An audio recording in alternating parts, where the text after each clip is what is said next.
and some people I knew, other people just found it, like most people just found it browsing through IRL, which is the in real life category where I live.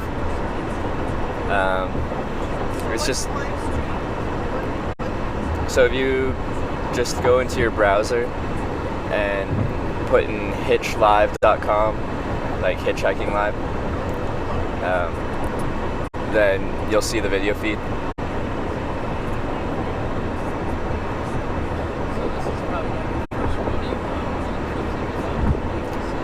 Yeah, I've hitchhiked in 25 countries now. A lot of those numbers come from Europe, so I did in 2015 that was my biggest international trip, and that was 23 countries in one trip.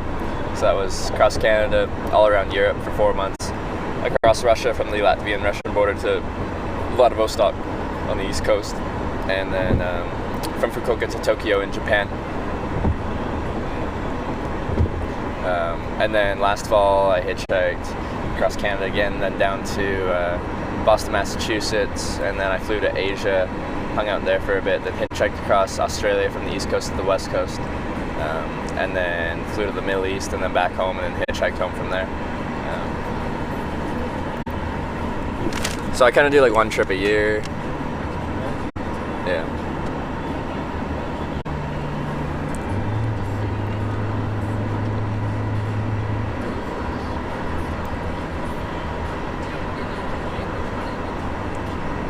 Russia was difficult. Well, technology really assists you. So, like, when I crossed from Latvia into Russia, I didn't have anything, and I couldn't talk to anyone. But you can get a point across of where you're trying to go, and like some basic points across, just using your hands and stuff like that, and pointing and etc. But when I got to Moscow, I got a mobile data SIM, so I could use like Google Voice Translate. So technology helps a lot with the language barrier and everything. You're still not able to have a really fluent, like, I don't know, meaningful conversation, but you can get a basic point across, kind of say what you want to say.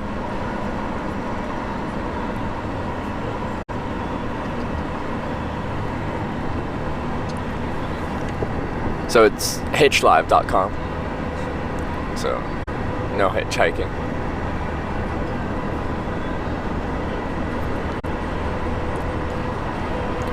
Do you ever pick up hitchhikers?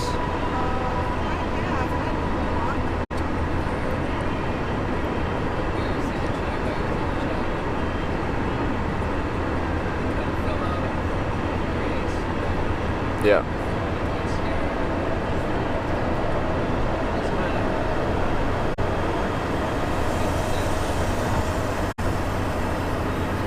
Yeah. So when you used to hitchhike, was that like some like local stuff, or did you go like on distance trips? Oh, really? What do you think of Australia and New Zealand? Yeah. Yeah. Nice.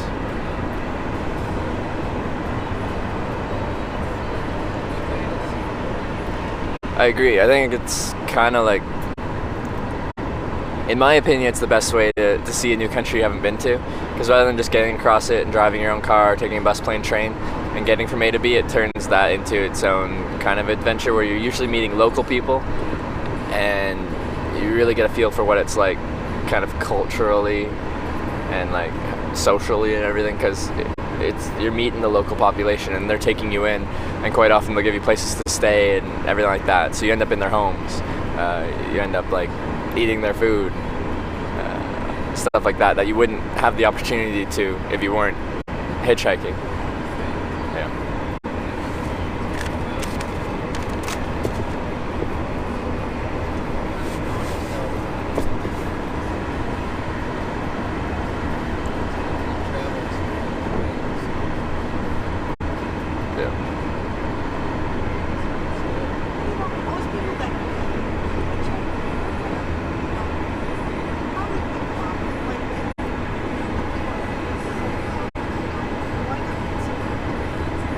Yeah, there's several reasons they'll pick you up. Sometimes it's just they're driving a ways and they're bored. Quite often it's just like they see you and they want to help out a complete stranger. They're feeling generous that day. They want to, like, I don't know, do that. Sometimes they're getting tired driving and they want someone to help keep them awake.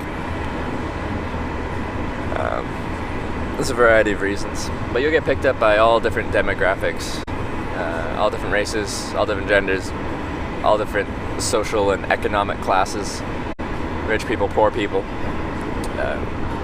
That's cool.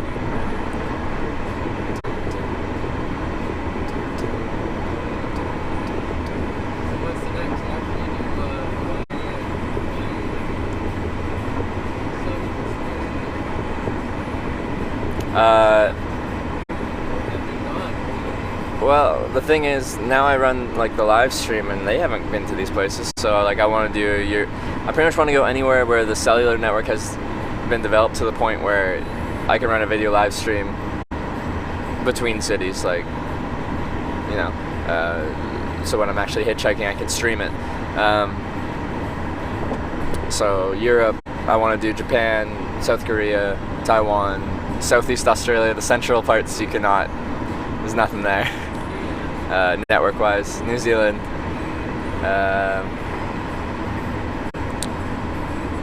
certain parts of Africa, South America. If I learned some Spanish.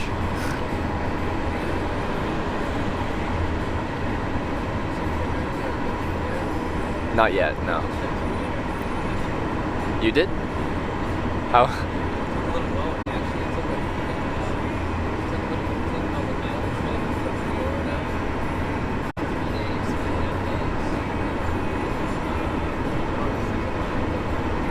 Oh yeah.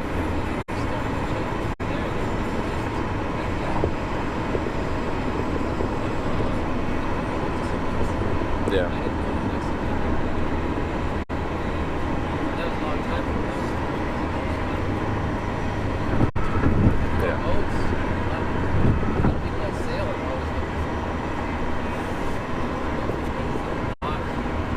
A lot of people sail. Yeah, I've definitely heard of people hitchhiking on boats, sailboats, across oceans and stuff like that.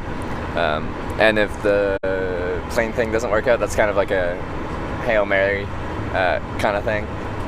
Maybe I'll try on a boat. The difficulty will be, I try to stream every day, show people what's going on, and I run off of the Verizon network, and there's no Verizon in the middle of the Pacific Ocean going to Hawaii.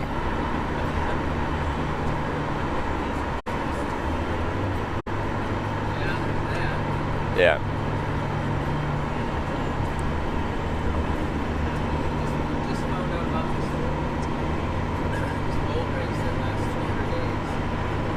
Yeah.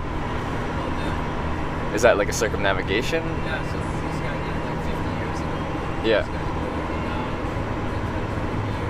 Yeah. Uh-huh.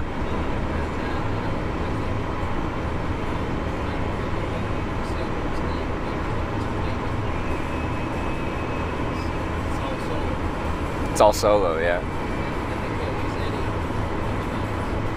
Really?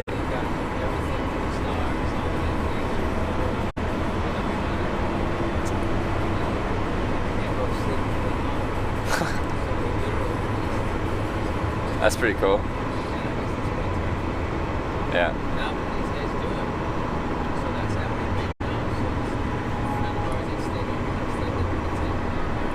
Mm-hmm.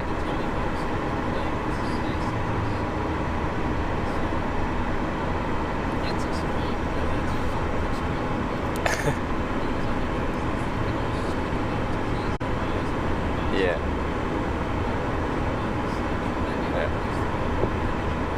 I have not been to Cuba yet. I'd like to.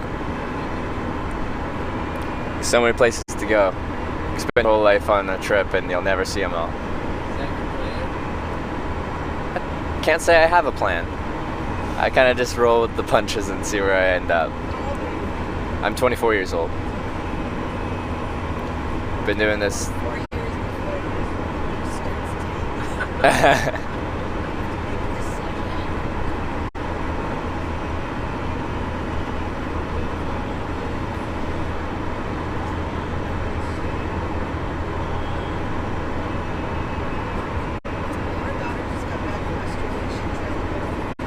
Oh yeah.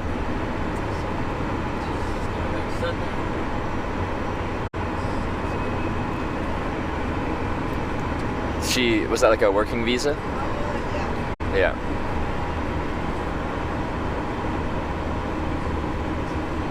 Yeah, so all the people, except one,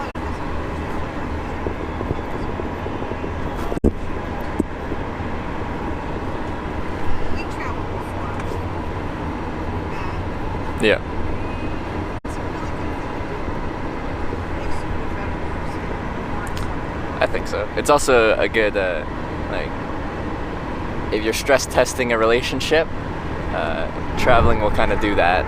You say that you get a partner by myself. Also, Travel solo? yeah, for long distance trips, like the most I've taken is on this trip. For a week and a half, I had my friend from Canada come down and hitchhike with me from Montpelier, Vermont to Boston, Massachusetts. Yeah. So my average wait time is 20 to 30 minutes. Now my friend Emily, she's a girl, and I think together people see us as a couple and they feel non-threatened by that. Really suits better. So our average wait time in 18 rides I've hitched with Emily is more like 10 minutes. Yeah. Yeah. Maybe what you should do is borrow a dog and see how fast.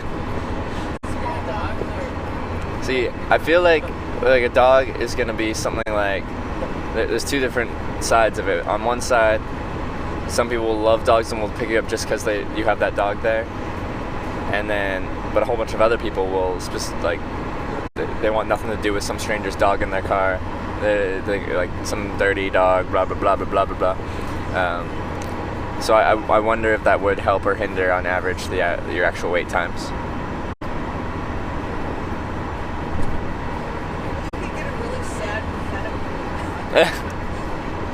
Because I have like the same kind of like, there's a positive and a negative for like hitchhiking in the rain.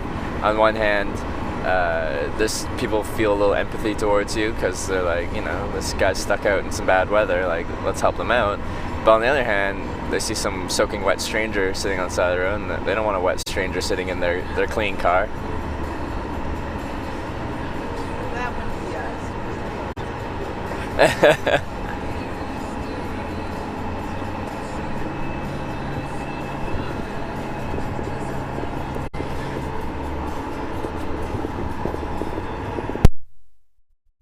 So do a lot of people just invite you to stay at their house too? Yeah, on my regular hitchhiking trips, it depends where I am at. Like a lot of times I'd stay clean. By like people being like, if I'm hitchhiking later in the day, they're like, hey, I'm stopping by home, you can crash on the couch or whatever if you want. Grab a shower, which is extremely generous of them. Well, if you come through on your way back, you can stay at the house. Hey, thank you.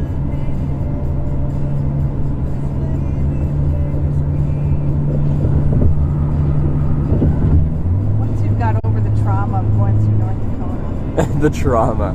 Well, I'll only be going through like one little corner of it, and I'll spend the bulk of my time in South Dakota. Dramatic, honey. It's gonna be dramatic. But I've been through some desolate areas with not much going on. I'm gonna say Central Russia would be one of those. Central Australia would be another one. I got stuck there. You get stuck. What happens when you get stuck? What's your longest Wait time? stuck? Yeah, for like 8.5 hours. 8.5 hours? Yeah. That's it? Yeah. Wow. That's miraculous. I've never done a whole day. Like I've never had multi-day waits. Wow. What's yours? 3 days. 3 days. Where was that? In Australia.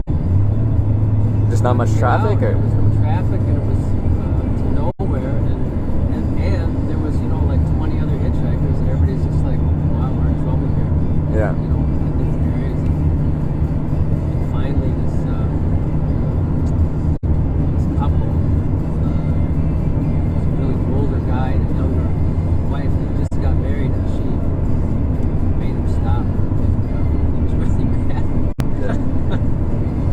But got me out of that. It was only like a 20-mile ride, but then that got me out of this ledge, you know. Yeah.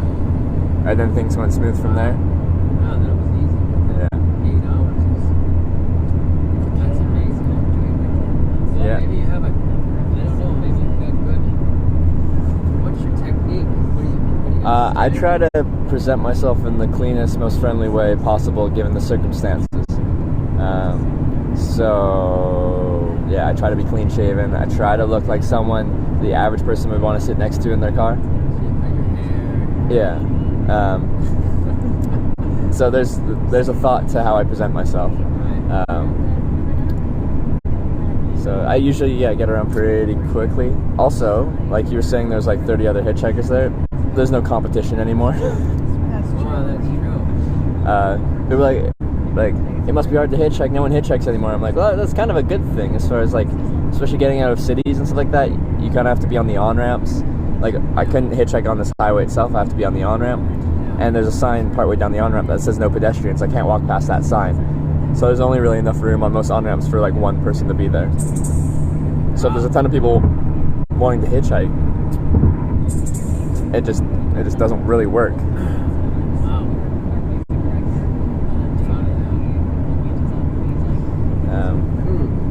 But yeah, like that longest wait time was in northern British Columbia, Canada in winter, and I was going up to the Arctic in winter to do some ice road hitchhiking and such. So testing yourself out in the elements. With that said, my job is to sell outdoor gear and apparel, like stuff to keep you comfortable outside, so I had access to free or cheap, really good gear to keep you comfortable in those environments.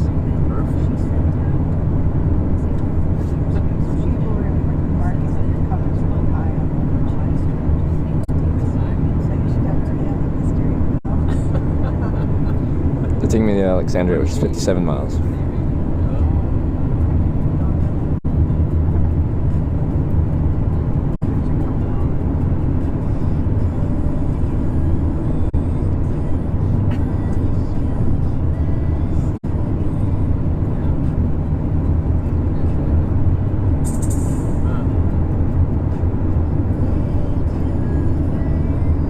When was the last time you picked someone up?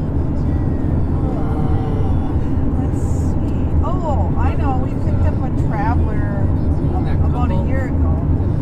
There was actually 3 of them. 3 people? Yeah, it was really hot out, and they were travelers. You know, they were just hitchhiking. They didn't have a dog, but it was like 90 degrees out, so we had them come over and take a shower and we fed them. Oh, that's so nice of you. They were terrified though, because we were like, oh, you can shower in the basement. They let one go down at a time because they thought, you know. Oh, I see. Yeah. Serial killers. Yeah. Yep, they're here. But anyway, then they showered and fed them up and took them to a truck stop and sent them on their way. But traveling as 3, that's tough. Oh. 2 you can manage. It slows you down, especially if it's 2 guys. But 3 is like space-wise, it just doesn't work. No. And if someone's driving by themselves, the last thing they want is 3 strangers surrounding them. I don't think it was a well laid out plan. No, I don't think so either. Yeah, they were.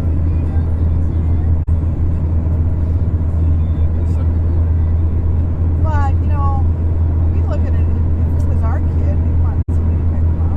Yeah. And, you know, since we know that we're not serial killers, we'd rather pick them up than have someone else, yeah.